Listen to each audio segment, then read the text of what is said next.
রোশনাই ধারাবাহিকের আজকের পর্বে আমরা দেখতে পাবো যে ছোটু রোশনাইকে বলছে আজকে বেরোতেই হবে, তুমি সাবধানে থেকো, বাড়িতে কেউ যদি কিছু বলে সেগুলো মনে নিও না। এদিকে সুরঙ্গমা আন্টি জাহ্নবীকে ফোন করে আর বলে রোশনাইয়ের কি খবর। জাহ্নবী বলে সে এখন উপরে ঘুমাচ্ছে। সুরঙ্গমা বলে আমি পাত্র ঠিক করে ফেলেছি আর তারা কাল নয় আজই রোশনাইকে দেখতে আসবে। জাহ্নবী শুনে খুব খুশি হয় আর বলে আমি বিকেলের জন্য সব ব্যবস্থা করে নিচ্ছি, আপনি চিন্তা করবেন না। এদিকে আরণ্যক রোশনাইয়ের ঘরে আসে রোশনাই কেমন আছে দেখতে। আরণ্যক রোশনাইকে আবারও বিয়ের ব্যাপারে বলে।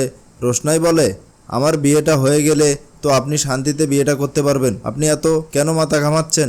আরণ্যক বলে তার কারণ তোমার সাথে আমার একটা অতীত জড়িয়ে আছে, তুমি মানো আর না মানো। রোশনাই বলে আমি তো এ বাড়ি থেকে চলে যাব, তখন আর আপনার সাথে এ বাড়ির কারোর সাথে আমার দেখাও হবে না, কথাও হবে না।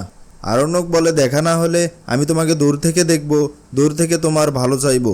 আমি চাই তুমি একজন ভালো জীবনসঙ্গী পাও, তুমি তার সাথে সবকিছু নিয়ে কথা বলো যে তুমি কি কি পারো। রোশনাই আরণ্যকের কোনো কথার গুরুত্ব দেয় না। এদিকে গরিমার মা গরিমাকে রোশনাইকে দেখতে আসার ব্যাপারে জানায়। গরিমা শুনে খুব খুশি হয়। গরিমার বাবা জানতে চায় পাত্রটা কে। গরিমার মা বলে আমি তোমাকে বলতে ইন্টারেস্টেড নই। গরিমার বাবা বলে তুমি যদি রোশনাইয়ের ক্ষতি চেয়ে ওকে কোনো খারাপ ছেলের হাতে তুলে দিতে চাও তাহলে আমি এ বিয়েটা আটকানোর জন্যে যা করার করব। সুরঙ্গমা বলে তুমি কেন ওকে নিয়ে ভাবছো। গরিমার বাবা বলে মেয়েটার বয়স কত কম, কিছুদিন আগে মাকে হারিয়েছে, কে আছে ওর পাশে। গরিমার বাবা গরিমাকে অনেক বোঝানোর ট্রাই করে। সে বলে গরিমা নিজেকে একবার ওর জায়গায় দাঁড় করিয়ে বোঝার চেষ্টা করো, ও তোমার থেকে বয়সে ছোট, মেয়েটার কেউ নেই। কিন্তু গরিমা বুঝতে চায় না।